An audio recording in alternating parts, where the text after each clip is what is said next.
Hello, my name is Alex Constantinou and welcome to the show which can seriously damage your wealth. This is the Winning Line vidcast in association with ggs.co.uk, horse racing's ultimate website. Mad Moose style, we have returned after a lengthy absence to bring you a very special Cheltenham Festival preview vidcast. We have 4 special guest members of the panel. We'll be going through the 4 championship showdowns, as well as looking at some of the other races, and we'll be looking in details at some of the handicaps to find those plot horses, and we think we found 1 or 2 that may be interesting to you. But before we allow you to dip your bread into our rich and tasty soup, let me introduce you to those 4 members of our panel. First up, a lot has changed in the life of this young lady in the past year since we last did one of these broadcasts. She is now the mother of a beautiful young baby girl. I say a lot of things have changed, some things remain the same. She is still the First Lady of Cheltenham, and she still remains the President of the Hurricane Fly Fan Club. It is Catherine Fry. Hey. Hello. Next up, I have never seen a man with a bigger grin on his face than our next guest after Wild Blue Yonder, the horse in which he has a share, finished 5th in last year's Supreme Novices at the Cheltenham Festival. So overcome with emotion that he could barely get a word out in edgeways as I spoke to him after the race. God knows what he would have done had the horse placed or even won. It's Daniel Kelly. Hello, Daniel. Hello. Hi, Alex. Thanks. All right, mate. Next up, if ever a man needed a winner, then it's our next guest.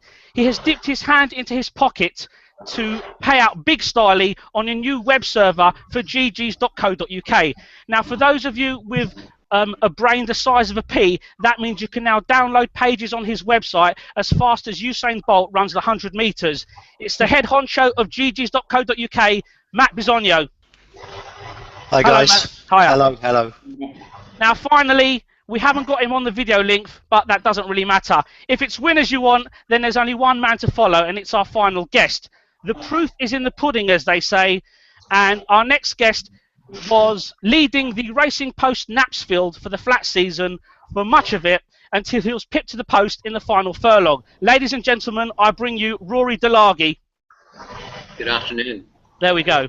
Okay, that's how we'll be viewing Rory on the screen, by the way. Okay, now let's get straight into the action. Time is of the essence.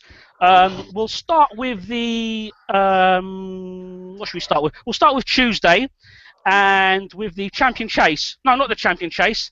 The Champion Hurdle, excuse me. Now, very much being touted as a race between Faugheen and the rest. Catherine, you're our Wincy Willis of the Winning Line vidcast, one for the teenagers there. Can you just quickly tell us what the going is today at Cheltenham, what the weather's like?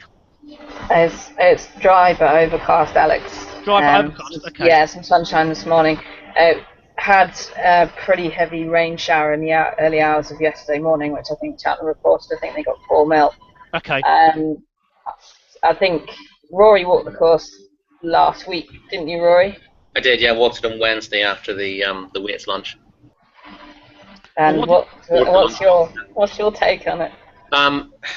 There's 2 questions with the state of the track. It's not just a case of how soft it is at the moment; it's how the weather in the week will affect it as well.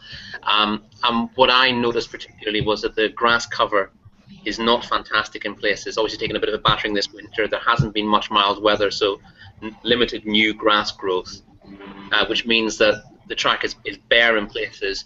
At the moment, when I walked on Wednesday, it was generally soft, good to soft in places. I think that's fair enough, but very soft in places as well. That will clearly dry out to a degree, but where it's bare, it will dry out quicker. Without a grass cover, you'll get a lot more sort of transpiration, and if the sun comes out and it's vaguely warm, then that ground will dry remarkably quickly. So whatever the conditions are on the Tuesday, you'd expect them to, as long as the weather is set fair, you'd expect it to be a lot quicker come the Thursday and Friday. Okay, let's imagine for a minute, Catherine, that you are Ruby Walsh, okay? And let's imagine for a minute that it's the Sunday before the festival. It has been raining heavily in Cheltenham, and you are now contemplating whether to ride Faugheen the Machine or a horse that's going for its 3rd champion hurdle win. Who do you go on? Come on. You're asking me that question? Yep. Yeah, it's been a heavy downpour. Of course, Hurricane Fly. Okay. What would be the reasons behind your decision? He's been there and done it twice. Okay, let's pretend you're not. And he needs to get his toe in. Let's pretend you're not Ruby Walsh for a minute then, and you're Catherine Fry. Why would you go for one of the horses and not the other? Okay, well, obviously everyone knows my love affair with Hurricane Fly, and I know it's a tough ask this year, of course it is, and absolutely no disrespect to Faheen at all, but if the rain arrives, I'll still side with him, still side with the Fly. And would that be your selection in the race as well? No, it's actually a watching brief, Alex, to be honest, for me. Obviously, of course, my heart says Hurricane Fly, but my head just, when I look back at last year's race, it's actually quite, I think it's all a bit of a mess, really. Obviously, you've got the awful fall of Arkle. The new one, what did he lose? Something like 8 lengths, and I'm in agreement with, I think Ruby and a few other people who had said on air that you can't lose 8 lengths in a championship pace race and expect to make it up. So I think for him to finish so close is absolute credit to the horse. I think the new one has his knockers like Hurricane Fly has his knockers, and I don't really understand why people do crap the new one. Absolutely loves Cheltenham. He'll jump the last and he'll absolutely fly up the hill. If Fly can't win it, I hope the new one does. Take absolutely nothing away from Faheen. I think he's an incredible young horse. I think that 2 miles actually suits him better because I think it helps him to jump better. I think the faster he goes, the better he jumps. Jeski, look, of course, his Cheltenham record is great. I think he was actually an unlucky loser in the Supreme. Seems to save his best for Cheltenham in March, but I do think that he was slightly fortunate last year in the fact that Fly, for whatever reason, wasn't on his A game. Poor old Arkle, obviously, the new one getting stopped, and really at the end of the day, all Jeski had left to fight was the 10th, and the 10th's never ever going to put up a fight. He doesn't like to be headed, as you've seen it, and that's more and more. I know obviously he's been out for the season now, but you saw towards the end of last season that was more and more prominent. It's a watching brief for me, but my heart says Hurricane Fly, but my head will just be watching the action. Okay, given that you're El Presidente of the H-Fly fan club, how much of a difference is it now, obviously, if Ruby Walsh doesn't take the ride and Mr. P. Townend does? Yeah. I'm fully expecting Ruby to ride for him, but Paul absolutely loves Hurricane Fly. I believe he rides him every day at home, and when Ruby was injured, he won his first Irish champion on him. And he won some other grade ones on him too. I'm pretty sure of that. Yep. And can't quite recall off the top of my head what he has won on him. And I don't think it doesn't matter to me. It's almost like the pressure's off. He doesn't need to prove anything now. And to be honest, Alex, as long as he comes back safe and sound, that's all I really want. Absolutely, all of them. All to come back safe and sound. But it is going to be some spectacle, and it's I can't wait to watch it. Okay. Dan, would you agree that the hopes of Hurricane Fly basically rest upon the ground conditions? I wouldn't say it needs to be bottomless for him to finish anywhere in the front three. I can't get him out the front three. I think I'd be looking at him in a match bet with the new one. I think he's a more solid chance than the new one. I know we had what Catherine said there about the chance that he lost with O'Connor falling and being hampered, but for me, he's not looked the same horse this year as last year. Paul Nicholls, I think he did a private Cheltenham preview in the week, and he was on the phone to he was hoping that the new one wouldn't won at Haydock last time out, because he was hoping that Sam Tristan Davies would be able to ride Dodging Bullets, but also I think he said himself that the ground and the time and everything was all wrong for the new one if you were going for the champion hurdle tilt.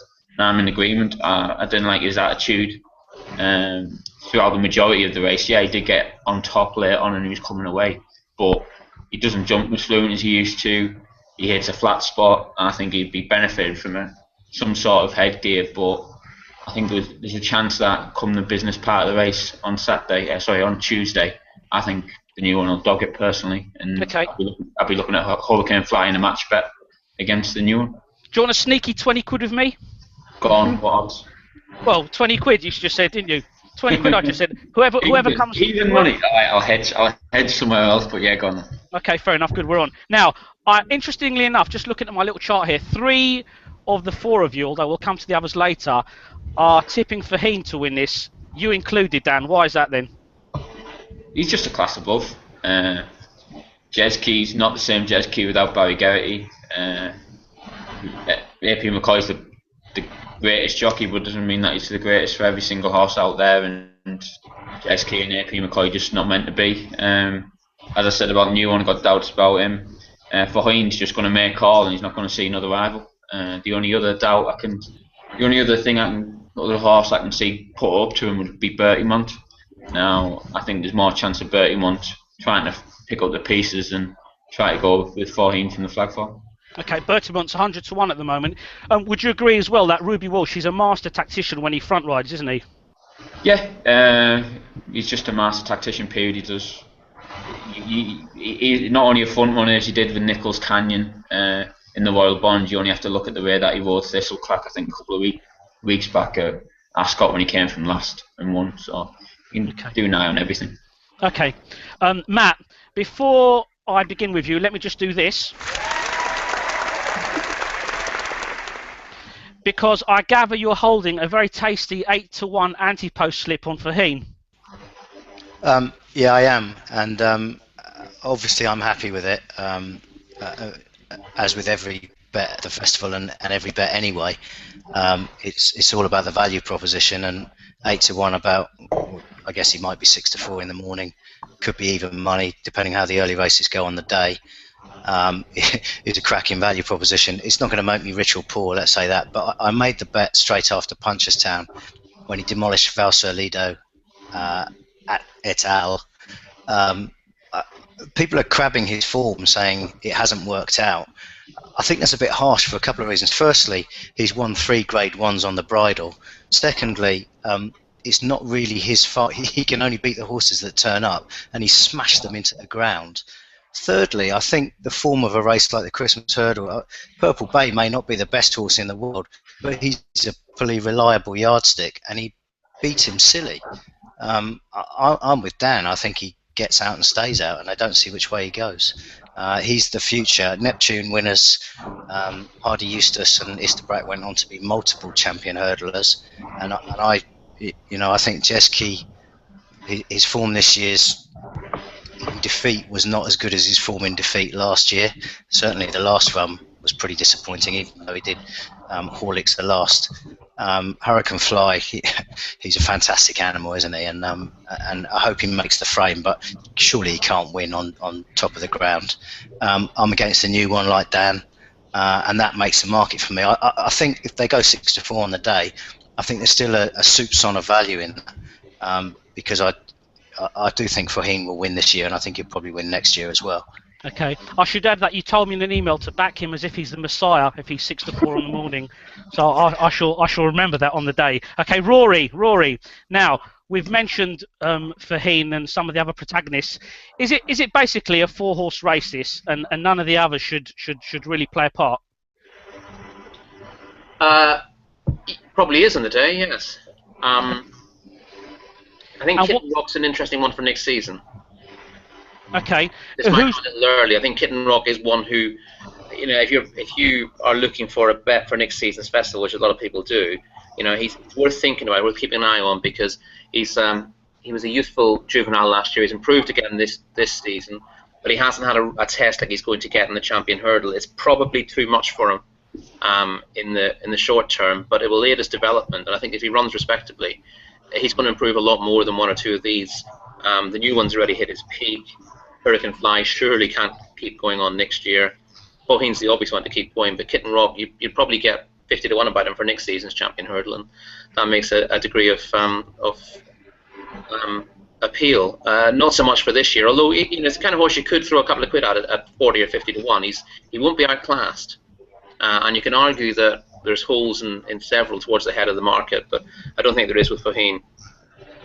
So he's obviously your bet to win. What would be the value in this, would you say, at the moment? Well, it's a race that the value's been sucked out of it essentially through the season. It's been a fairly lively betting heat from day one. the snide bet has always been jet ski each way, because a lot of people expected him to be vulnerable in Ireland and then come back to form. I see everyone's now describing him as a Cheltenham specialist, horse who comes alive at Cheltenham. He's won once, for goodness sake. He was unplaced in the champion bumper. He ran a decent race to be third in the Supreme. But it's not like he's suddenly 2 stone better at Cheltenham. So I think while it's made a lot of sense through the season to back him each way at 6 to 1 or 7 to 1 a quarter of the odds, his price is contracted now where you're not getting any kind of profit from that each way bet unless he wins. And I think the hood which he wore for the first time last year, I think the benefit of that is gone now, and I think he's vulnerable. He should run a decent race, but he doesn't appeal for win purposes. The appeal of jet ski has always been that it's hard to kick him out of the frame, but I'm not keen to back him. I've always been a fan of the new one, but I'm not keen to back him at a short price either. Although I completely disagree with Dan about his attitude. There's never been any hint of the new one dogging a race in his life. He's just careful in his jumping, that's all. I do agree that maybe blinkers might help him in that regard. But what he does, and what he did wrong last year when he was unlucky, he was getting back in the race when he was slow at the third last and the second last. I mean, not desperately so, but enough to stop him latching on to the leaders. And that's going to be his weak point. That when, in the middle of a race, he tends to pop his hurdles and try to be a little bit careful and look after himself. And in a really strong champion hurdle, you can't do that. You've got to be taking a real cut at them. And for all Faugheen's jumping can look messy at times, he gets from one side to the other very quickly, and he doesn't worry about self-preservation. And that's the difference between the two of them. I think the new one looks after himself a little bit, and that, as a result, that makes him vulnerable. I think he finishes best of all. I think he runs on into second, and maybe an unlikely second. I could see him looking beaten at the top of the hill and then finishing strongest of all. And if he's within 2 lengths at the last hurdle, it could be a grandstand finish. But in saying that, Faugheen's not going to be weak up the hill either, unless Ruby gets the fractions wrong, and he's never done that in his life. Okay. So, just quickly, as we do this, it's Tuesday for those of you not watching live, and I think 8 now have been declared. Faugheen 5 to 4, the new one 3s, Jet Ski 5s, Hurricane Fly 17 to 2, Arctic 5 14s, Kitten Rock 33, Vanita 40, and Bertimont 100 to 1. Okay, now let's talk about the Champion Chase. An open race, in my humble opinion at least. Question marks over Sprinter Sacra after his first run back in the Clarence House Chase. Second, Fave Cider Grugy jumped back into the picture with an easy win at Chepstow after unseating Jamie Moore in its season opener. Dan, let's start with you. Would you agree that Barry Geraghty gave Sacra a pretty tender ride on its return to the racetrack when it finished second at Ascot in January? The horse then drifted in the market for this to about 3s, although it's been backed in the last couple of days, I noticed. You can still get 5 to 2 in places. Is that the kind of price which would tempt you to have a bet? What's your idea of the winner in this? Idea of the winner? I'll have to get back to you on that one, but 5 to 2 Sprinter Sacra. I think he's just going to lengthen in the week and in the lead up to Wednesday. Was Geraghty kind on him on at Ascot? I think he knew his chance was gone. I think the thing with Sprinter Sacra, if he's going to win, he's going to win on the bridle. If he's not going to fight for it, I don't think. When he won in the Supreme, he looked to be tanking when they come from the top of the hill. He cut out. He had a breathing up. I don't know how many ups, breathing or otherwise he's had since, but initially it was put, like I said, it was put down to his breathing that he wasn't finding the pressure. But it's going to be interesting on, like I say, on Wednesday. If he does it easy on the bridle, then yeah, everyone can look back and say 3 to 1, 4 to 1. That was a good thing. He only had to be 90% of how good he was, but I don't think he's even 90% at the moment of what he was back then. And I think Cider Grugy is the one to beat. He's the most solid out of the lot. You had to have doubts about him running at the way that he ran at Newbury, but he dispelled them to a point at Chepstow. But you have to question about how strong the race was itself. But he jumped a lot better. He looked more of his old self. So for me, I think he's more the one to beat than Sprinter Sacra. Okay, now when I saw your tip for this race, I was going to ring up your local hospital to ring an ambulance for you, because I've got down here Mr. Mole. Yeah, Mr. Mole. Yeah, the thing, it's purely the Paul Nicholls angle. We looked at talk there about Sprinter Sacre, Nicky Henderson. He had, I think, 1 year where he knocked out Cheltenham Aintree, punches town. He's not coming back since. But with Paul Nicholls, we'll touch on it later. He just gets him back every year, and he to a point he always improves him. And Mr. Mole is like that. I think when AP McCoy was announcing his retirement, he turned around and he said that he thought that this horse had no chance, just because of the way that he was screwed loose in the head. But Paul Nicholls has ironed out all those kinks. He can whip round at the start. Everyone thought at the beginning of the season he needed to make all. He whips round at the start at Newby, gives away 10 lengths. He just comes and wins it easy. So for me, if there's a bit of value, I still think Mr. Moore has a bit of juice in his prices. But Side of Gucci's one to be. Okay, Mr. Mole is 10 to 1 at the moment, by the way. Rory, the winner of the Clarence House that day was a match fit Dodging Bullets, who's about 11 to 2 at the moment. We've mentioned Sprinter, we've mentioned Side of Gucci, Dodging Bullets. Which one of those three would you be keen to make a case for? Not Dodging Bullets. I'll tell you what, I'll put the case forward for Dodging Bullets according to his trainer, which is that although he's been disappointing in the past after a promising start, as a juvenile, he looked like he was going to win the Triumph Hurdle, and then disappointed on his next start. He was placed in a Christmas Hurdle as a novice hurdler, a second season novice the next season, and was fancied by many for the Supreme and ran no race at all. He then ran no race again when fancied for the Arkle last year after a good start over fences. And Paul's now telling everyone he's a different horse this year because he's never been easy to get right because he's so highly strung. But he now says the horse is relaxed. Given that he's relaxed at home, he's been able to work the horse much harder and he's much fitter as a result. I don't know. I think you always tend to play up the positives before a race like this. And it's not like he's suddenly a reformed character. He was impressive last season, before January, and the previous year again. His form was very good coming into Cheltenham, but it fell apart in the spring. He was alleged to have broken blood vessels at Cheltenham and Aintree 2 seasons ago, but Paul Nicholls denied that when I asked him it. And he's got some sort of problem. I don't know what it is.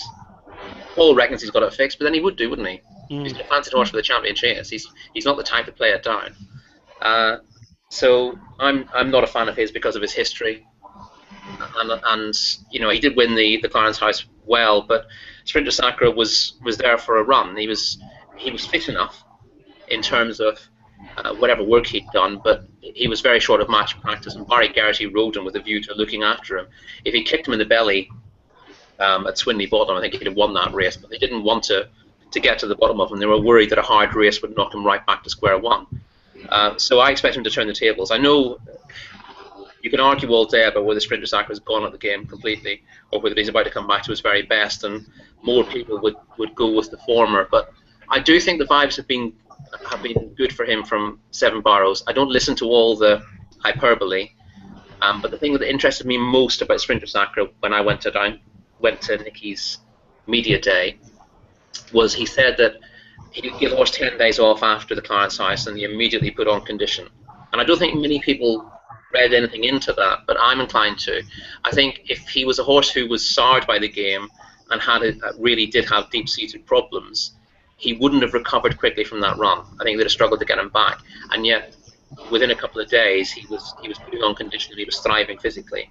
I don't think he's done that for a long time, and I think that's what makes them happy, that he's now just showing the physical signs that he's coping better with the regime. It may be the run at Punchestown a couple of years ago completely flattened him, and he hasn't shown any spark for a long time, but I do think that he is showing them the right signs now. Even when he was wrong, Nicky was putting forward fairly upbeat bulletins, but I think now he's beginning to believe what he says. It's hard to tell how good he's going to be these days, and again, Henderson made that point at his media day. He says he's back to his best, but I don't know whether his best is anything like what it was 2 years ago. He's just, in himself, he's very well. He may be a stone inferior to what he was. He may be 2 stone inferior. What he did at Ascot might just be what he's capable of these days. But I'd be hopeful that we'll see a bigger run from him at Cheltenham. But again, I agree with Dan. I think in terms of what we can expect at Cheltenham, Sarah de Grugy is the solid one, unless he has a problem with these plastic shoes of his.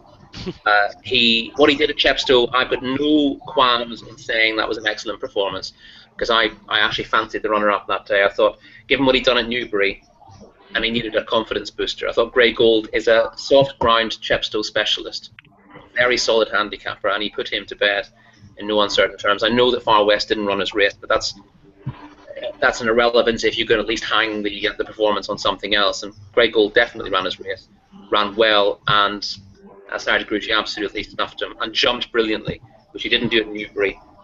And I was worried in the game spirit that because of his injury, he was going to stop being flamboyant at his jumps. He was going to start looking after himself, as I said about the new one. He was asked up big twice by Jimmy Moore and didn't do it at Newbury.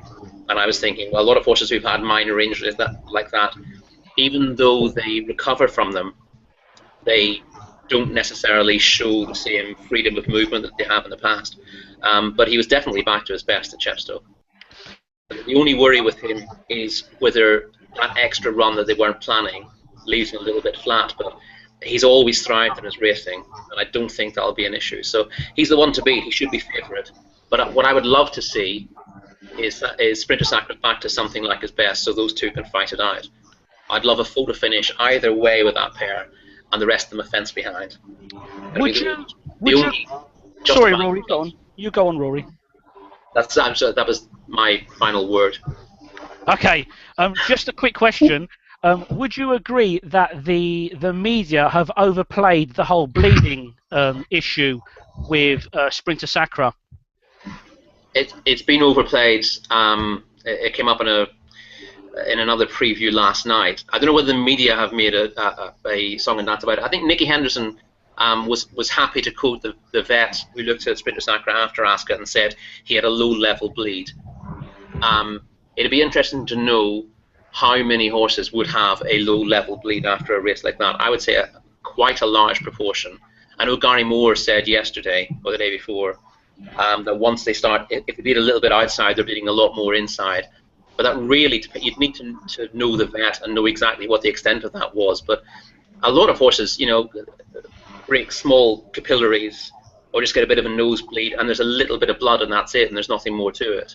If he burst, that would be a different kettle of fish altogether. I think it was a straw in a teacup and something and nothing. If he breaks the blood vessel in the champion chase, then I'll hold my hands up and say I got that wrong. But I don't think that's ever been viewed as an issue, and I think Nicky was at a stage where he wanted to put any excuse forward at the time, and that happened to be there, so we threw it out. I think it's so minor, from what I gather off it, that it's not worth mentioning.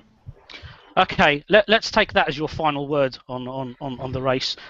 Matt, before you tell us about your 40-1 Whopper selection for this race, I should just mention, although I don't really want to blow any hot air up any bookies' backsides, but I noticed that Betway offer money back if Sarah de Grugy wins this race, and Ladbrokes have a similar concession if Sprinter Sacre is first or second in this race. But we're talking about this on the Tuesday beforehand, so there might be plenty of other offers out there for this race. Matt, before you tell us about that 40-1 shot, would you agree that this is a fairly weak renewal? I thought last year's renewal of this race was pretty weak, but this one is even weaker. And I would say that if Underso did line up for this, I know it's not going to, but did, I would have thought that would win this race. Okay, first of all, I think novices should run in novice races, and that extends to Coney and the RSA. He's only 8. He's got plenty of time in front of him, regardless of being a fragile horse. With regards to this being a weak race, I think it's the most intriguing race of the festival by an absolute mile, because there are 5 horses capable of winning it, and all of them are capable of being out of the frame as well. They all have huge questions to answer. Sprinter, where is he? Phil Smith said last night he ran 20 pounds below his best, 162 versus 182 in the Clarence House. The bleed for me, okay, low-level bleed, fine, but he still bled. That's a worry. He had a heart problem before that. He's hardly coming into the champion chase in rude health. If he ran a stone below his best. That would put him at 168. That would probably be enough to win it. The others have all got their own questions to answer. Side of Grugy, I wasn't. I take Roy's point about beating a Chepstow specialist last time, but he was entitled to beat him, even though he was running off 172. One of them was out. Maybe two of them were out of the handicap of the four. So he was doing what he should have done there, in my opinion. And last year, you can say it was a weak race, but I thought and I'd backed him. I thought he was the standout in an otherwise weak race. And again, like Faugheen, I think it's hard to crab a horse just because he's beaten up inferior rivals. It's not his fault they're inferior. Champagne Fever, I have backed him, and I've backed him at a price, but I'll be pretty disappointed if he won this, to be honest, because he's had 8 goes in chases now, 4 of them in Grade 1, and he's never won a Grade 1 chase. Mr. Mole, if you'd backed him before the run at, was it Sandown? I think it was at Sandown, when he was a 40-1 shot, you'd be patting yourself on the back. But taking 10-1 about a horse who's never even run in a Grade 1, let alone a championship race like this, in 15 starts, is ambitious. I think, like I say, if you've got the big price, well done. If you're looking at 10s, not for me. Dodging bullets, the argument against him has been made already, and I've got nothing to add to that. So I get to the point with this race where it's hard to see all of them out the frame, but it's hard to see all of them in the frame. I think something unconsidered will be in the frame. One interesting left field one is John Spirit, who might jump to this race, and he can be backed at 33's non-runner, no bet. That's Lydia Hislop's shout, not mine, by the way. My shout, which made one of my friends literally said bye as soon as I said it, and left the pub last night, is Summersby, who was second in this race last year. Now, he's an 11-year-old, he's as exposed as they come. He can be a dodgy jumper as he was in the Clarence House, but he's danced all the big dances. He's not dodged any races. He's got proper Grade 1 form, and he will be staying on when others have had enough. I don't think he can win it. It would be a really awful race if he could win it, but I think he can probably make the frame, and 10-1 a place is more appealing to me than 3-1 or 4-1 about some of those at the top of the market. So that's how I got to that point, because I just think there are so many holes in the top of the market. Okay, now Catherine, Matt has mentioned a horse there that you'll be cheering on in this race. Champagne Fever didn't look to last the King George trip, now has been brought back in distance on a course that obviously he loves. Will it be a case of this horse is going to go out in front and catch me if you can? I hope so, because I've backed him.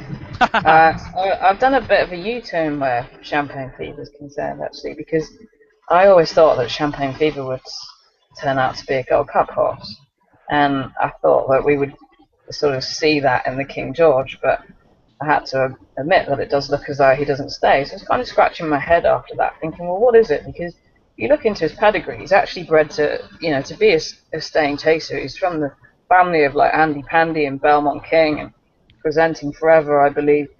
And so I just couldn't work it out. And then the day that he fell Thurles, I was listening to a Rich Rishi interview, and he said that they've come to the conclusion that the reason he doesn't stay like he's meant to is because he has to go out from the front like a bullet.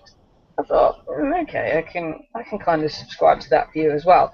And also, to be honest, the fact that we know that he will stay 2 mile 5 at least, and to the contours of Cheltenham, right, it's a 2 mile race, but it's a bit like the Champion Hurdle. To win a Champion Hurdle, you need to stay 2 mile 5 at least. So you kind of put that into context with the chasers as well.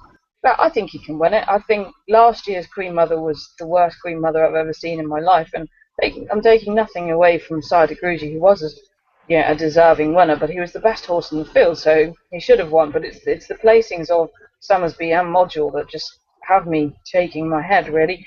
With regards to Sprinter Sacra, he was absolutely backed off the boards at his return in Ascot. They expected him to win, and the fact that Barry, was he tender on him? I don't think he set out to be. I think he felt something, or he knew something in the race and so brought him home safe and sound. The fact that they didn't put the gun to his head, and I'm not talking about absolutely, tearing into the horse, but the fact that he didn't even give him a dig, a tap, and see what was there, to me was telling. Of course, I'd love to see Sprinter lead them a merry dance and be back to his best. It would be a great story for racing, but I really don't think that he will. With regards to Mr. Mole, I think you have to pay tribute to Paul Nicholls and what he can actually do with the horse. We've seen it also with Roberto Veltat. And this was the man that tamed Tidal Bay and Coral Sanctuary as well. So he's done a magnificent job with Mr. Mole. I've always, as you know, had a bit of a soft spot for Mr. Mole. I'm glad that his talent is finally shining through. Can he win it? Yeah, I think he can. He can't whip round at the start though and give them 10 lengths in this sort of race. So I hope he doesn't. I hope the Fever does it. And with regard to his Cheltenham form, he's won a champion bumper, he's won a Supreme, he's narrowly touched off in an Arkle. Interestingly enough, actually, my one concern with Champagne Fever is if you go back and watch the Arkle last year, as he goes towards the line, his head comes up.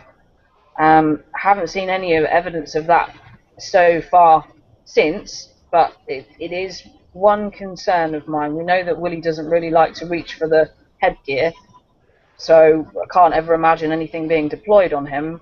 But that is just, apart from that, I don't have a concern. I think it's a stronger race than last year. Therefore, I would worry about.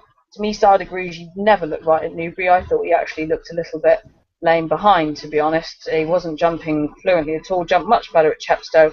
I still don't think that he sounds ridiculous to say of a champion chaser, but I don't think he's good enough to win this year. I think Sprinter's gone.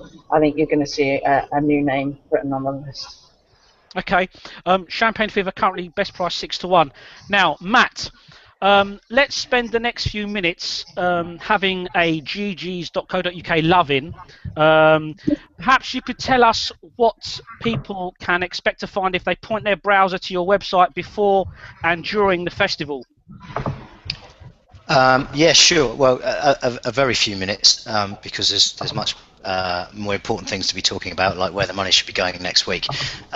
GG's is kind of in two parts these days. It's always been long on editorial, especially around the big meeting. Then there'll be full previews with pace analyses, some views on the best bookie offers to play for those who are interested and able to avail of those.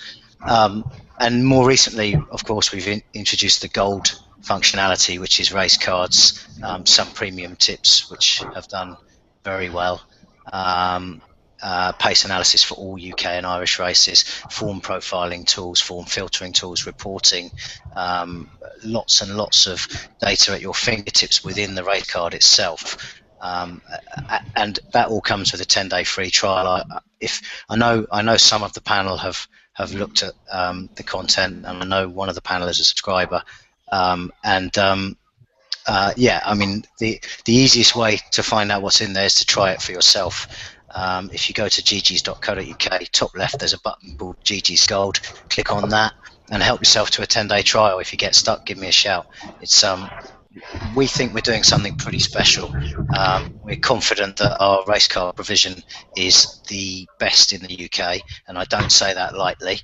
And we're confident that in due course it will be miles better than anything else available, and I don't say that lightly either. So do give it a whirl.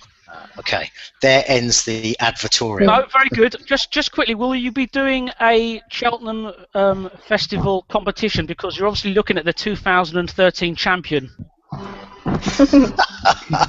So basically 2 years ago, Alex. Yeah. To be honest, I wasn't planning to, but I'll speak to my tech guy and see if we can. Essentially, as long as I don't have to manually aggregate the scores, then I probably will. Yes. Okay, cool. Definitely do it through the tipping league. Thank you very much. Now, Rory, the World Hurdle Thursday's feature race, another one which has got, for me anyway, pretty open feel to it. Just looking at the betting here quickly, Safir Daru 5-1s, Arkanda 5s, Annie Power, If it runs 13-2. I know you said earlier in the season on the excellent Final Furlong podcast. By the way, when is Catherine Fry returning to the Final Furlong podcast? But that's another question for another day. You thought more of that was the best anti-post bet for Cheltenham. Now, obviously, we know what's happened to that horse now. It's not going to run. Who will you be punting on now? At the moment, I would back Annie Parr, non-runner, no bet. I know it's almost certain, or it seems almost certain she's going to go for the Mare's Hurdle, but I'll tell you who the form horse in this race is. It tells you an awful lot about the race, and it's why I thought more of that was such a good bet at the start of the season. The form horse in this race, without the shadow of a doubt, is Rev de Sibylla. And yet he's been there before. It seems to have been found wanting. No one wants to back him in the race, but he's got the best form. He's beaten Zarkandar, and everyone made excuses for Zarkandar that day. And then he went down narrowly to Safir de Reux, giving that horse £4. So he comes out a better horse than both of those. So you know he's the one who's holding the form up, and therefore, unfortunately, more of that isn't making it back for the festival. He's had various problems. But Annie Parr, she wouldn't be any more hard pressed to win this than she would to win the Mare's Hurdle, and win the Mare's Hurdle anyway with Ben's Melody. So please, Willie, run her here. I know one of the other members of the panel is keen on Annie Power for this race as well, but you also mentioned a 14-1 each way horse for this, didn't you? A 40-1 each way chance for this race? Yes. Yes. Again, because I don't think it's a particularly good race. See You at Midnight is a horse that I think could run into the frame at a big price. He's not really good enough to win a world hurdle, but he's only a second season hurdler, improved in leaps and bounds last year, won the Rendlesham Hurdle. He's had his issues this time around, but he ran very, very well in the Rendlesham again this time around. He's an improving 7-year-old from an unfashionable stable. He's not that far behind in form terms, and unlike a lot of these, he'll improve a chunk as well, and he'll stay very well. So if he turns up, he'd be interesting. You're getting 10 to 1 a place about him, essentially. Not a no bet. So, as I said, you know, it just underpins the fact that I don't think it's a terribly strong race. So if I was looking for an outsider, he's the one who appeals. Okay, thank you for that. Dan Kelly, you're the other person who is hoping Annie Power will run in this. Is there anything else you wanted to add? Yeah, if Annie Power was owned by Gigginstown, she'd be running this. I think it's Richard Cheese is a passive owner. He pretty much will do whatever Willie wants to do. Whereas I think Willie's had a losing battle trying to get Balsalido to go for the RSA and Don Polly to go for the National Hunt Chase. And as I said, if Annie Power was a Gigginstown horse, we'd be seeing her in the World Hurdle. It's a shame that she's taken the easy way out. I know OLBG, whatever, won't be happy about that, but it's a cop out to miss the World Hurdle, especially when you finished second last year. Especially she's not really had any issues. They had an idea that she might be. There's potential of a stress fracture. They held her up for a couple of weeks, but she's not missed massive amounts of work. She's not, as I said, she's not had an injury anywhere near the scale of the likes of Sprint and Sacco or any others in the championship races. And if she turned up in this, she'd probably dot up for me. Okay, but there's another one that you think highly of in this at around 10-1. Yeah, Gigginstown again, Lieutenant Colonel. Good run last year in the Neptune. I don't think he was physically ready for a race of that nature, but he coped with it well enough. If you actually go through the quotes last year when he won at Fairy House in April, the late Desi Hughes actually pinpointed the Fairy House Hatton's grace after that win. Failed Novice Chase campaign to a point, finished second on seasonal debut, came back over Timber. Won a good race there, won last time out, improving all the time. I can't have any of the head of the market. Sophia Duray, this is a backup. Zarkandar's not all there in the head. So for me, Lieutenant Colonel's a solid chance. Okay. Catherine, over to you. Now, I know that you're a big Zarkandar fan. So are you happy, for example, that Noel Fairley will get the ride instead of Sam Tristan Davis? Yeah, I think, look, Noel's rode him in the race last year. I thought Zarkandar I thought the back end of last season was he getting a bit cute. His run in the World Hurdle last year and then his run at Aintree, I just thought, you getting your own ideas about the game. But then he won the Grade 1 event in France. I think he comes into this just a better horse. I think he idled at Ascot. The fact that Paul Nicholls is so bullish about him, and the fact that so much has always been made throughout his career that he is a much better horse on the new course at Cheltenham than the old course. Of course, the World Hurdle being run on the new course. That makes him a bet. I'm agreeing with the others. I wish Annie Powell was running in this because I think she'd win. Agree with Dan as well about Lieutenant Colonel. I think he's going to run an absolute stormer. But I've always thought, I've held the view for a couple of years that Sarkanda can win a World Hurdle, and the fact that this just looks easy is any race at the festival easy, but the fact that this looks so open, I think if there's any year that he can do it, it's this year. Okay, Matt, two relative outsiders you've picked out in this race, one of which we've yet to see run this season, which is pretty annoying, although a number of Nicky Henderson horses we've yet to see really run before their intended race at the festival. Yeah, but they've probably all spent plenty of time on racecourses. Unfortunately, just not under rules and with an audience and betting propositions, which is a massive frustration. I really don't understand why racecourses would countenance that. Surely it's better if the best horses run in the races that are there for them, especially when the graded pattern is so accommodating, so generously proportioned, and to have 3 and 4 runner races when all these things are dollying around in racecourse gallops is preposterous to my eye. That rant off my back. I previewed this race back on when was it, January the 18th, and I actually tipped up all 3 of Hendo's horses, one of which is now a non-runner. Beat that. I took a flyer on a few horses this year. One of them was Whisper, on the basis that he might not make a novice chaser, and it was non-runner no bet at the time. I would have liked to have seen him run over hurdles, and he has. But on his form in the Welsh Champion Hurdle last year, on his Coral Cup form, he's got plenty of lines that give him a proper chance in an open race if he's fit enough. And I imagine that he will have done tons of work at home to be fit enough, and in the racecourse gallops. The other one is Blue Fashion, and that is it's a bit of a left field poke on collateral lines. Give him a real shout, giving weight to more of that and not being beaten very far, and then running fairly respectably close to Faugheen. We'll see the merit of that form before Thursday. I think those are 2 with a shout at a fair price in a wide open race. It's not a high class renewal. That makes it extremely competitive from a betting perspective. Saphir de Reur, as I say, is tied in with Whisper, but he's about a third of the price, and that that just doesn't stack up to me, even though he has got more recent form on the track. So I'm prepared to go with those 2 against the field, and we'll just see how it plays out. Okay, so Whisper 14-1 best price currently. Blue Fashion 16's available at the moment. Let's move on swiftly to Friday and of course the Gold Cup. Now, already mentioned the Champion Chase and the World Hurdle have a pretty open field to them. Gold Cup, I'd say as well, a pretty open race. I note down here only a few weeks ago, only 2 horses were at single price odds to win.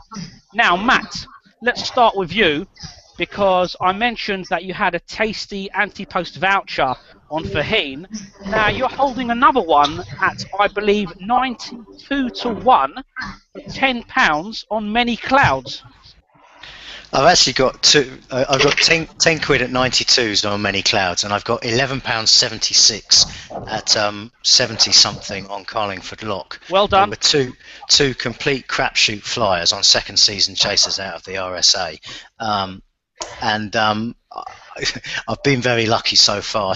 First of all, that they've contracted so much in the betting, and secondly that that they've actually got, God willing, that they're going to get to the start. I don't particularly think either of them is going to win. But saying that, I'm not sure I know what is going to win. I'd be fairly confident that Silviniaco Conti will be a bigger price on the day, because I think the bookmakers. He's been there twice. He's failed twice. He's been very impressive on flat tracks again this year, short of 3 miles, 2.5 furlongs. And I just think that the bookmakers will be prepared to take a chance that he's going to regress up the hill once more. So then it's, as you said, it's basically 10 to 1 the field after that, and you pays your money, you takes your chance. There's plenty of credible challengers. Many Clouds, he's got to prove he goes on the ground, but there's no doubt about his form this year. His Hennessy win was excellent. I thought he did it really nicely and was always in command last time out at Cheltenham again. And yeah, he was a bit unlucky in the RSA, which might have been a blessing in disguise actually, because he didn't have a hard race there. I think if he goes on the ground, he's a real player. But I still think something will be too quick for him. Road to Riches is a now horse, is a progressive horse, really interesting. And Lord Windermere, yeah, he probably shouldn't be good enough. The one I don't get, and I'm sure somebody will make a really credible case for him, is Jackadam as a 6-year-old. It was a great weight carrying performance in the Thyestes, and he's clearly a progressive sort, but surely as a 6-year-old he can't win the Gold Cup. Maybe he can. He wouldn't be for me. Just one other I want to mention at a bigger price, and that's Sam Winner. Again, he shouldn't be winning the Gold Cup, but he could run into the frame.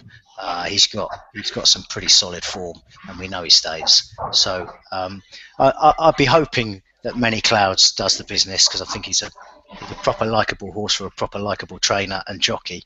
And Sam Winner at a price is interesting as well. Okay, good luck with your 2 bets. I should quickly say that Sam Winner is currently 33 to 1 best price.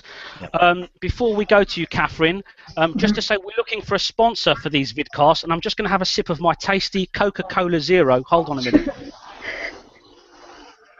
You've got to love that Coca-Cola taste. Okay, Catherine, I know you are a Many Clouds fan too, but there's also a couple of others in this race which you like. Yeah, agree with Matt about. I just concerned if by the time Friday comes that we're probably going to be looking at good ground, and that would be my concern, Many Clouds. But his last run at Cheltenham, I was in the Argento, whatever you call it these days. I was just really impressed with the way he jumps, but just the way he went from fence to fence. Really looked like he was really enjoying himself. Agree with Matt, everything he says about the training. He really does. I don't know, to me he does look like your real old-fashioned Gold Cup winner. And everyone knows I'm a big fan of Holywell. He's done me a couple of turns over the years. I think he'll have his headgear on, which helps his jumping absolutely no end. I don't see why people say he can't win it, because he can. He's almost a bit like synchronized, really. Or synchronized. He reminds me a little bit of him, but obviously the thing with Holywell, he's got festival form in his side. He's been to the festival twice and won twice. We all know John Joe can get him ready for the big day, and I've got absolutely no qualms about him seeing out the 3 mile 2 at Cheltenham. Silviniaco Conti, as Matt's alluded to there, yeah, everything comes on flat tracks. I remember sort of before he attempted the Gold Cup the year before, they didn't even take him to Cheltenham. If I remember correctly, they said then Cheltenham wasn't his track.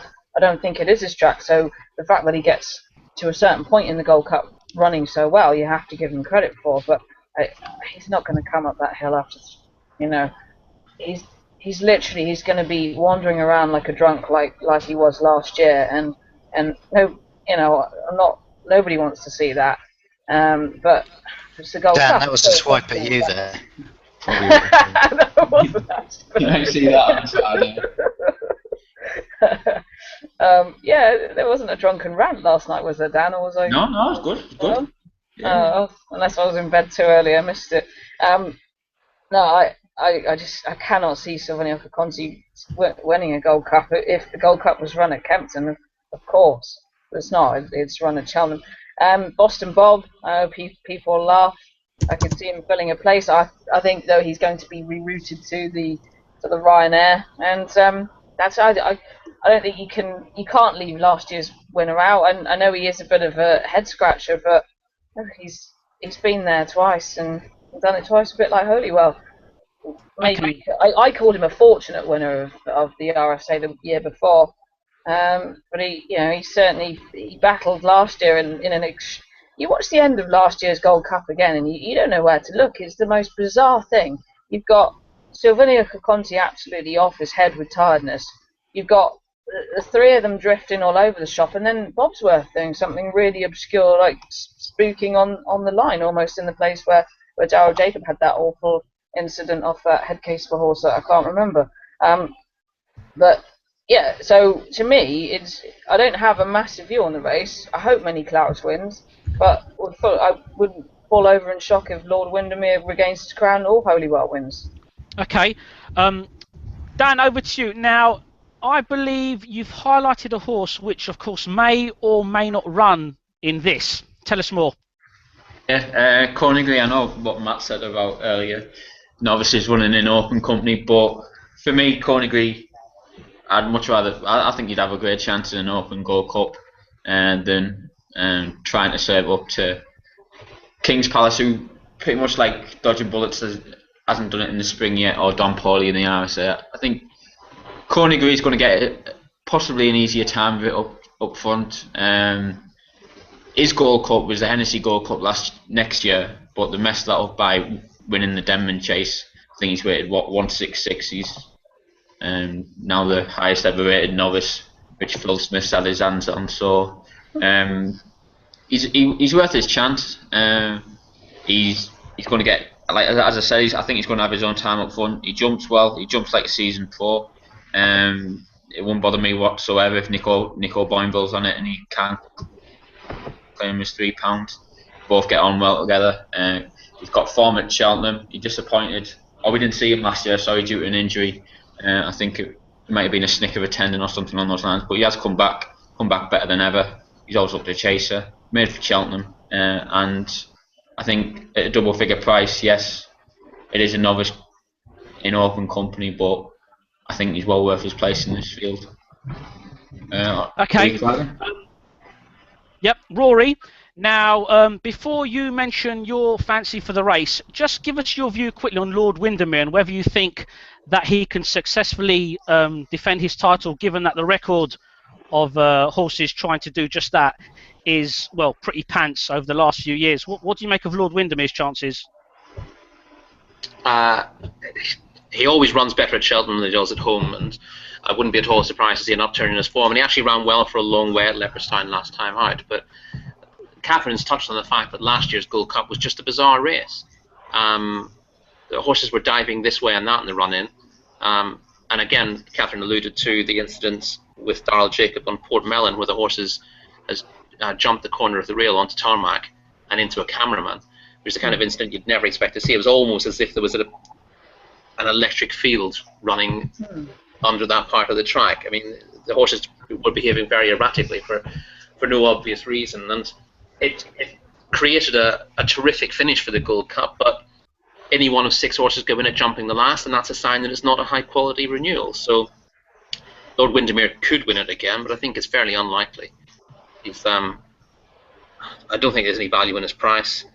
You can argue that he didn't get the credit he deserved last year, having won the RSA the previous season, but he's never looked an absolutely outstanding racehorse. Fair play to Jim Cullity for producing him to do that. I mean, he's barely had a winner in Ireland in the last 2 years, and I mean that. He's had literally something like 1 winner in the last 2 seasons in Ireland, but 3 winners at the Cheltenham Festival.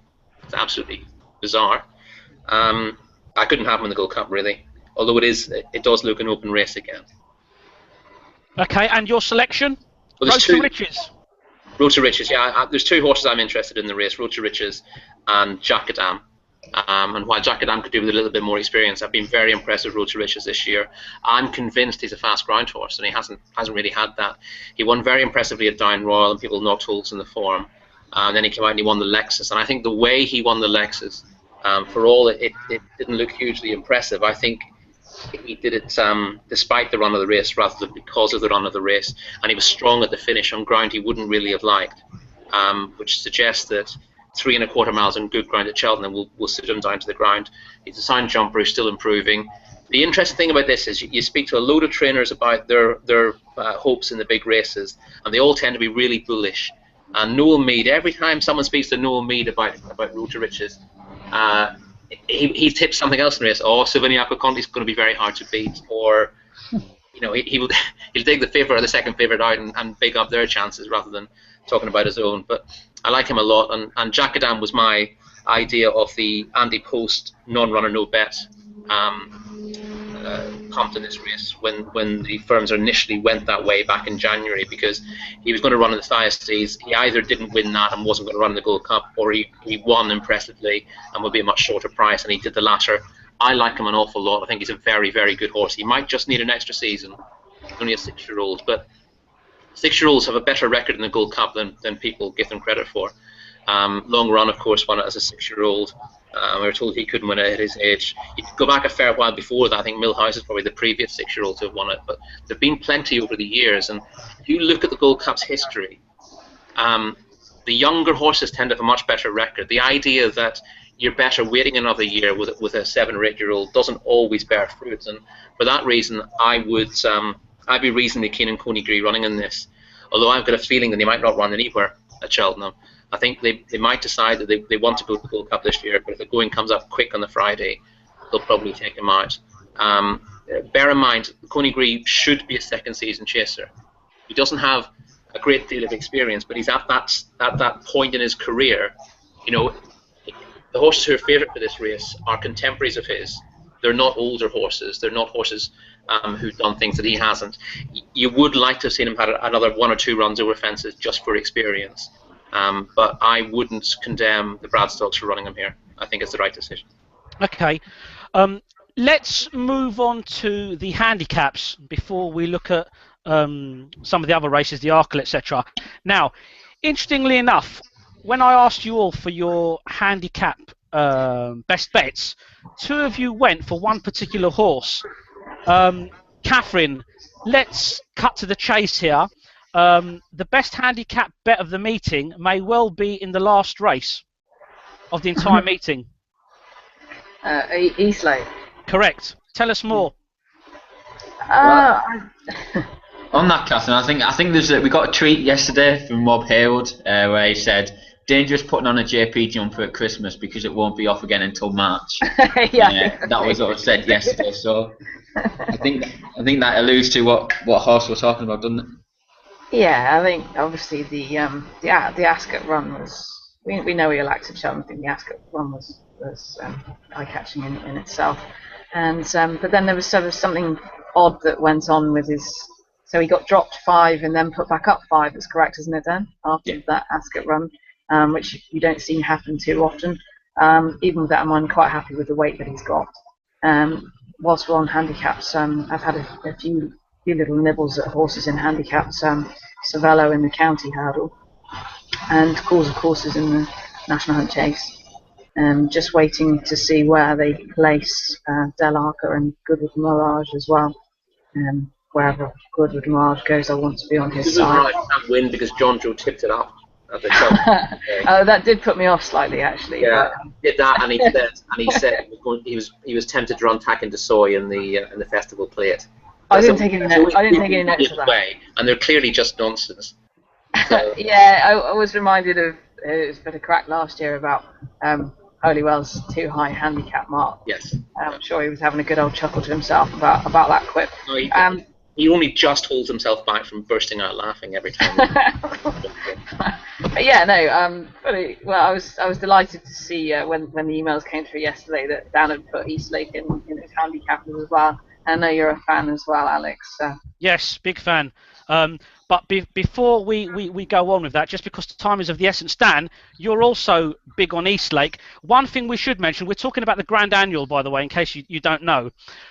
Eastlake is likely to be ridden by a certain AP McCoy, who will be having his last ever race at the festival.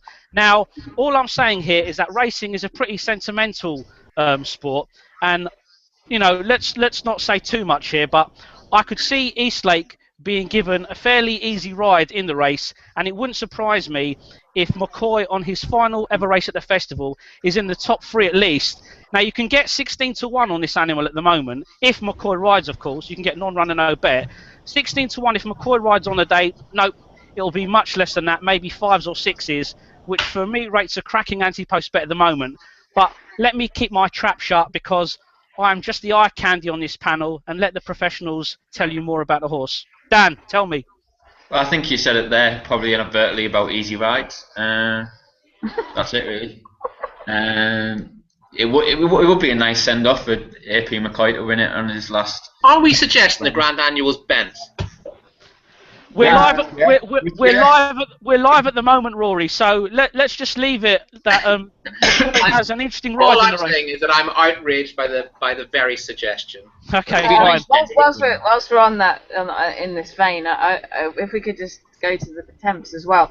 I know, Dan, when we used to do these a couple of years ago, we talked a lot about Regal Encore, where he actually interested me for the attempts. I don't know about you, and I'm also quite interested in. I know Ademi is obviously being talked up left, right, and centre after the race, shall we say, at Musselburgh. But I also like Trust in Times as well, a couple of pounds lower than when he was 4th last year. So they're my 2 at the moment of attempts, and obviously you've got to keep your one eyeball on Ademi. But I don't know if you've got anything picked out for the attempts, Dan. Just quickly on Ademi, Matt will probably correct me, but last night I believe, who was it? The Phil Smith, wasn't it? The official handicapper. He said, and I quote, he could not give it a higher mark, and it has not yet shown its true ability this year. So there you go, Catherine. Just to back up what you said, stating the case for. Ademi, how do you he did say that he gave it the maximum he could possibly give it. Right. And you know, he was kind of at pains to point out that they knew the horse was being jobbed, and that they could, that within their remit, they only had so much scope to whack it up the handicap, and they did everything they could. So that's. I think the Musselburgh stewards might have missed it, but I don't think anyone else did. What you're saying. Okay. That's essentially the point, Dan. Yeah. Now, before we get cut off, before this goes to air, Matt, Della Arca, isn't that one that I know Catherine mentioned that, but isn't that one that you've been kind of waiting for to see where it runs? It's got 3 entries at the moment. Is that one of yours? No. Okay, then in that case, I will go swiftly to Catherine. Yeah, fine. And see what she has to say about it. Well, Della Arca, I just think I think they've had a target in mind this season, and it's obviously Cheltenham in March. I wouldn't be surprised to see him end up in the Martin Pipe, and obviously they've always wanted to win that race. There's not a lot more I can say on it, to be honest. Okay. Fine. In that case, tell us about a future Grand National winner that's going to be in the National Hunt Chase. Coggery, yeah, Exactly. Coggery. Absolutely love Coggery. He was running in sort of Grade 1 events over hurdles last year, and outclassed, but still absolutely running with aplomb. Fell at Aintree on his final start last year. A couple of wins this season, and the race he won at Warwick last time, the way he jumped, just everything about him. He sounds odd to say this, but he reminded me when I saw Rocky Creek actually win at Warwick a couple of seasons ago. I thought then future Grand National winner and a high class Grand National winner at that. But I don't think maybe Coggery is absolutely high class, but he's a very, very decent handicapper, and he'll stay all day. And I do think you are looking at a future Grand National winner. Okay, Matt, before we go to you, Catherine, is your PC super glued to your ceiling by any chance? No, I'm having to balance it on my lap. Okay, fair enough. The reason why I keep moving around is because it's getting really hot. Okay, fine. Matt, tell us about your handicap plot horses. Well, it's not a plot actually. I think it's. I think Ned Stark has got an absolutely belting chance in the Festival Handicap Chase. He's a novice. in the race, still progressive. They've got a great record in the race. He's been winning. He jumps very well. He's trained by Alan King, who's had 2 winners and a place in the race. And Ben Salem would have probably given him a 3rd winner if he hadn't come down late in the play. So the trainer knows exactly how to get the job done. Ned Stark is a seriously likeable horse. I mean, he's a proper National Hunt type, and he's still 10-1 with Ladbrokes, not non-runner, no bet. But you know, you can take 2 points off that if you want the insurance. It's a week to go. He's going to run in this race if he's going to run, and I think he'll be 5-1 or maybe 6-1. If you like trading, he's a great trading play. If you want a value play, I think Ned Stark should run really well in the Festival Handicap Chase. Okay, is there any other horses you want to mention from the handicaps? Very quickly, I mean, there are people who will be better at this than me. I quite like the Novices Handicap Chase because it's almost like a conditions race, such as the compressed nature of it. And there's a couple in there that have got nice profiles. Generous Ransom for Nick Gifford at the top. Traffic Fluid for Gary Moore, who they spent an awful lot of money on for a syndicate horse. And the biggest price of the 3 is Philip Hobbs's Horizontal Speed. He's actually he's been 1st or 2nd in 9 of his 10 National Hunt Flat and hurdle races, and he looks like he's been, you know, nice progression with his last chase run to get into this. I think he could run better than a 25-1 shot. Horizontal Speed. Okay. Sorry. Yep. Sorry. Can I just mention one as well that if he runs in the race, I'm quite interested in is Alan King's Carrickmore in the 3-mile chase on the first day, the race after the Arkle. I'm not sure whether he's going here or the RSA. Seem to remember him saying last week that we're leaning towards this contest. I know he's been a little bit disappointing the last twice, but if you go back to Newbury in November when he beat Southfield Theatre, who's obviously a chance for the RSA, I think that puts him right in. He's got a lovely weight, and Alan King knows what it takes to win this race, and he is a proper staying chaser, so I think he's very interesting, and he's currently around 20-25-1. Okay. I can't see him in the betting actually. Or me. He might have been taken out today. I think he's been taken out. He's always intended to run Ned Stark in this, and I can't see him running both of them, so that would explain that. Okay. Another side note is that the actual race is now sponsored by Alan King's yard sponsor. So if anyone likes coincidence bets, then I'm in the Ned Stark camp. 143, same mark as when he won it with Ben Salem. He's a very good horse. I think for me, he's miles better than a 143 horse. It'll be him and Barakilla to fight it out in this race, and I think buy-wise will probably be one of the shortest price handicap horses in the week who's be running in the festival plate, I think. Okay. Just quickly on the festival plate, beware any Venetia Williams runners. I quite like Astigos and Tango de Jouy. If either of them run, has to come up soft though, but well worth a bet. Dan, any other handicap horses you want to mention? Everyone's talking. There's a French horse of not Alan King's, Paul Nicholls, which everyone's talking about in Martin Pike conditionals. But I think it's stablemate. The Mercury's the one for that race. 144. No doubt he's got Sean Bourne or I think Jack Sherwood. They'll probably have the pick of the 2 rides between them. I think he's the one for me in the Martin Pipe conditional, unless David Williams gets a ride for the Gigginstown horse. Okay. Like I say, for me, the Mercury sticks out in the Martin Pipe at the moment. Right, Rory? Hello. Yes, please tell us what you'll be backing in the handicaps. I agree with a few that have been said already. I'm another one who would be tempted by Eastleigh. Fix! I wanted to be with him in the play because I thought the play was going to be over 2.5 again, which it was last year, but they've extended the distance to 2 mile 5, which is just too far for him. Dan mentioned buy-wise. He might not be the easiest to back, but Evan Williams has got 2 or 3 handicappers this week who are well worth looking at. Barakilla got to mention as well. He's the one at the prices I like in the Ultimate Business Solutions Handicap Chase, the festival handicap on the first day.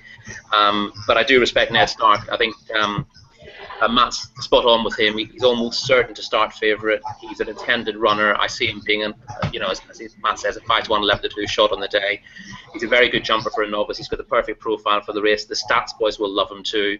So if you want to simply back one that you can trade off on the day, then Ned Stark's a cracking one there. But I do like Arkle. I've liked him all season. He's got a big race in him. I like him at the prices. Again, Matt mentioned Generous Ransom in the Novices Handicap Chase. Got very solid form. He's favourite for that.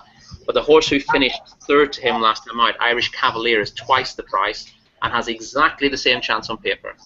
You can back him at 20-1 in a couple of places with Ladbrokes and with Betfred.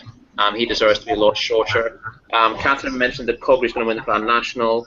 It's actually going to be a stable companion of his, Little John, who wins the Grand National. He's also in that race, but we'll see how he gets away with his jumping, because he's not been able to shorten up into his fences, but he will love the national fences whenever he sees them, so he's one for the long term. What else have we got? Name me a handicap. County Hurdle. Sorry? County Hurdle.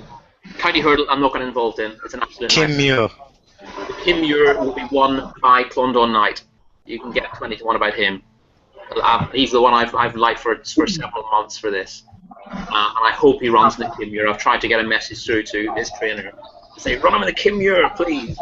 Very impressive winner at Wetherby 2 starts ago, and ran equally well at Ascot last time. Tom Scudamore did me a favour by going a bit too soon on him. Jumped superbly, went on a bit too soon, beaten by Carlos Destrier, so the handicapper left his mark alone. But I think he justified the big rise he got for Wetherby, and his jumping is a big asset, and I think he'll handle faster ground, so I like him at a price. There's one in the Fred Winter of the other types who's not been mentioned by anyone at all, Unanimité, who I think is interesting on paper. A lot of class on the flat. Most of his flat form in France was on either fast ground or the all-weather, and he ran on the all-weather. His last run came at Wolverhampton, I think. He ran very well off a mark of 97. The thing about the Fred Winter is you've got to have a lot of natural speed to deal with the hurly-burly of the race, and it tends to go to a Classy X flat horse rather than a National Hunt type. I think he'll cope with it quite well. His form over hurdles is nothing special yet, but it gets him qualified for the race. And the fact that David Pipe's given him a prep on the all-weather suggests that he doesn't want to show his hand anymore. And he's one of those cute stables that he'll tell you about 4 or 5 horses he really fancies, but the ones that they really want, he won't give a mention to. Same with Nicky Henderson, who mentioned several of his handicap hopes at his media day. Didn't mention his best chance of the meeting, a horse called Call the Cops in the Pretemps. Unfortunately, the BHA handicapper Graham Smith gave Nicky the impression that the horse might not get in the weights, although my impression is he would have sneaked in at the bottom. So Nicky ran him at Doncaster on Saturday, and he won by half the track. So the cat's out of the bag with him. He was 25-1 before that, but he's now 9-1 favourite for that. But he does deserve to be favourite. He is a stone ahead of the handicapper. There are 2 to 3 other horses in that race who will have similar profiles and are also ahead of the handicapper, but I like him plenty, and he's one of the better favourites in the handicaps of the week. There must be 1 or 2 more. Well, don't worry too much about them. We've given the viewers something to think about at least. That Unanimité, by the way, is 25-1 for the Fred Winter. Let's quickly whiz through some of the other races. The RSA interests me in particular because, for me personally, it's one of the easiest to analyse. If Coney Gree does line up in this, I fully expect it to go out in front with King's Palace, and then a stayer such as Don Poli or my tip Southfield Theatre for this will win the race. Matt, what do you make of the RSA? My thoughts are largely aligned with yours. I think that the floater is the young master as well. He's obviously not bred for the job, but he wasn't bred for winning 3-mile handicaps either, and his form is really solid in the context of a race like this. I mean, if you compare his form with something like King's Palace, for instance, there's absolutely no contest that the young master has got much more robustness to the form. King's Palace been beating up the same horse in nothing, 2, 3, 4 runner races. Was a bit lucky. Well, actually, he battled on pretty well last time, but he didn't half make a job of it, getting past the Collonges horse. So I couldn't have King's Palace. He absolutely collapsed in the potato race last year, and I would expect him to capitulate similarly here, because even if Coney Gree doesn't take him on in what will probably be a fair-sized field, something else will. He's not going to get his own way, and he's my idea of one of the place lays of the meeting, King's Palace. I can't have him at all. I'd like Coney Gree to run here partly for reasons I've outlined already, but also because I think they take each other on early, and it sets the race up for a stout stayer. I'm not saying Coney Gree isn't a stout stayer, but I think his chance would be compromised by a battle for the lead. Don Polly is an obvious, he's almost certainly the class horse in the race. Don't think he'd be troubled by the trip. I do also like Southfield Theatre. I think its festival form is solid, and I have backed him. Don Polly's 11-4 non-runner no bet. I think that's pretty fair. I'm sure he'll be shorter if he runs in the race, because for the reasons around King's Palace and Coney Gree that I've outlined, one can't win and the other may not run. The Young Master is interesting. I can't have anything else in the race. I think it's pretty cut and dry, top of the market job. Okay, Dan, given what we said at the very top of the show about you and the Supreme Novices, Duvan, one to take on in Supreme this year? Yeah, I think he's short of 13. I think 13 to 8, 7 to 4. I think he's going to drift on the day. You'll have all the concessions, so if you want to have a bet on him, you might as well wait to the day. You'll probably get 5 to 2, or money back specials, etc., etc. I think Willie Mullins has another good horse in his yard. Shane's Hill, second in the champion bumper last year. Will it run in this? Yeah, I think he's running in this. Okay. He wouldn't stay any further anyway. I don't think. Okay, yeah, agreed. Yeah. The drop back, like as Roy mentioned there, the drop back and trip's going to suit him. I think he's about 12 to 1 shot at the moment. I know James Norris, who do a couple of apps with he's put him up in this week. Have a read of his piece, it's sound. Another one would be Seedling as well. He finished second behind My Blue Yonder at Newbury last season. He's gone from Charlie Edgerton's to Warren Greatrix, which I don't think you can get a bigger positive than that. Warren Greatrix is in decent form now. I think while he was at the Super Bowl, I think they closed the yard down for a couple of weeks, ironed out a few problems, sorted out a couple of breathing ups with I think Shantu, Bob, Cole Harden, which credit to him, he's been very open about. Seedling's about 20 to 1. I'll probably have a bet on him each way when they open up on Tuesday for first 5 or something like that. Okay. Again, should mention quickly that Paddy Power are doing a money back offer if Duvan wins, and also have a similar bet if Underso wins the Arkle. Catherine, the Arkle. What's the bet in this race? What will finish second, or should we just all lump on Underso at a ridiculous 4 to 7? Yeah, probably that. What finishes second is the ambulance. As I put in the email the other day, the ambulance finishes second and the vet car finishes third. I honestly can't see him being beat. I know there's like everyone else, I've been sort of watching the Henry de Bromhead's horse whose name escapes me now. I'm sure Rory will tell me. Smashing. Yeah, that's the one. Sorry, it's motherhood. It's addled my brain. If I was I'm not going to have a bet in this race. If I was going to have an each way bet, it would be Smashing. Okay. But I think it's just one to sit and savour. I literally cannot wait to see him take off like he's got a rocket up his arse, and just hope he gets over every one of them, which I think he will. Okay. Rory Underso, your idea of a festival banker or one to swerve? You don't need to back him now. I think you get 4 to 5 on the day, and that's the way these festival markets work. The bookies, especially in the first day, are looking to fill their satchels, and they will be very competitive in terms of price. So you'll certainly get 8 to 11. I can see someone going 4 to 5 on the day. So there's no need to tie your money up anti-post. But yeah, he is. I'm not even that worried about his jumping, to be perfectly honest. He has looked a little bit of a tearaway once or twice in the past, but he was in complete control at Leopardstown last time out. He's getting a little bit better. The only worry you have with him is how he takes the prelims. Didn't go to Cheltenham last season. and he's not really been to one of those huge atmosphere race days. So that's your only worry with him. But if he doesn't boil over in the parade ring, then they might as well call the race off before the start. Am I right in thinking that if he jumps the start, that he has to start from a standing position? Is that right? Yes, but obviously they walk in until the starter drops his flag, and then what you do before the line. You can still canter over the starting line. It's just a case of waiting for the flag to drop. But yeah, if he gets into a rolling start before the flag drops, then it'll be a false start, and that might count against him. But I don't really. He's not a tearaway. That's people are putting that up as the negative about him, that he's uncontrollable and he'll just want to bolt. He won't. He'll be absolutely fine. He will go at the pace that Ruby Walsh wants him to go, and that'll be too fast for the rest of them anyway. Winning distance is the best bet there, isn't it? Okay.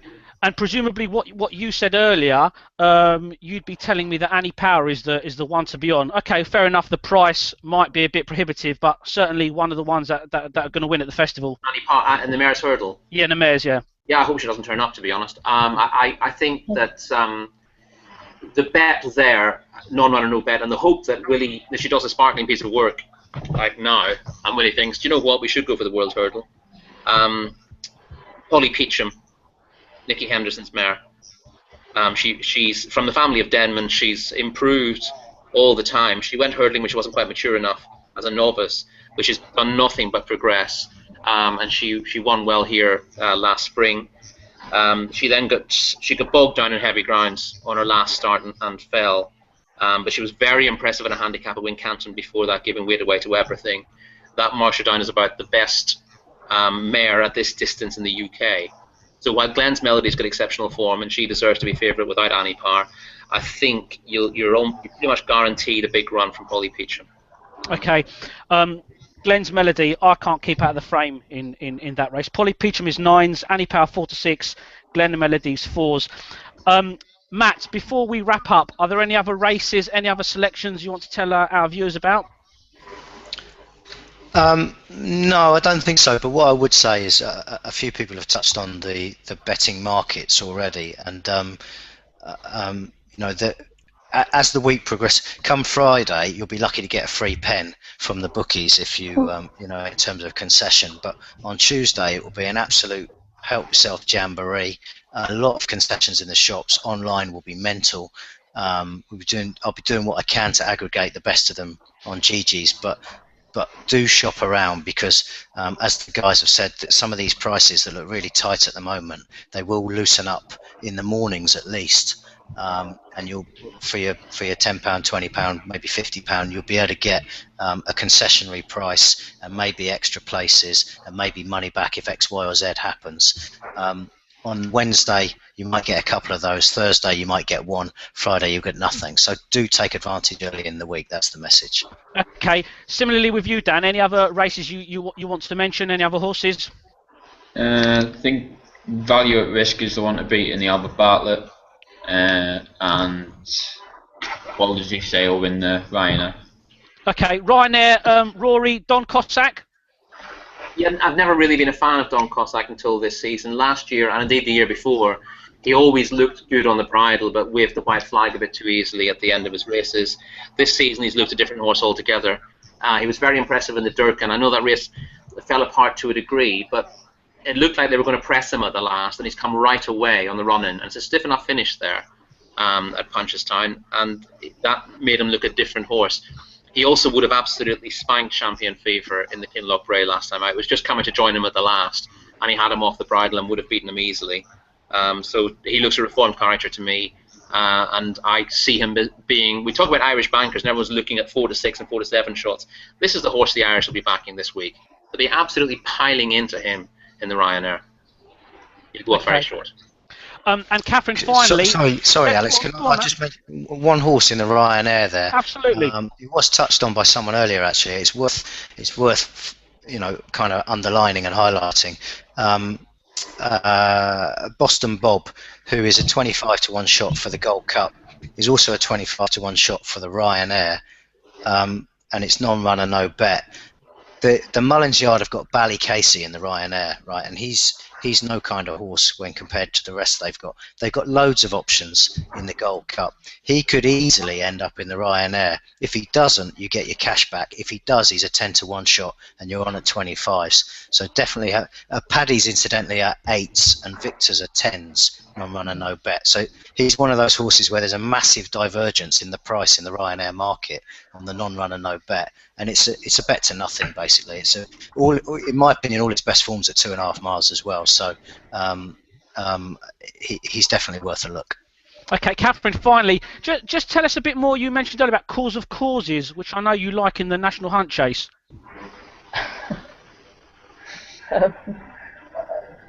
Well, I can't really say too much, can I?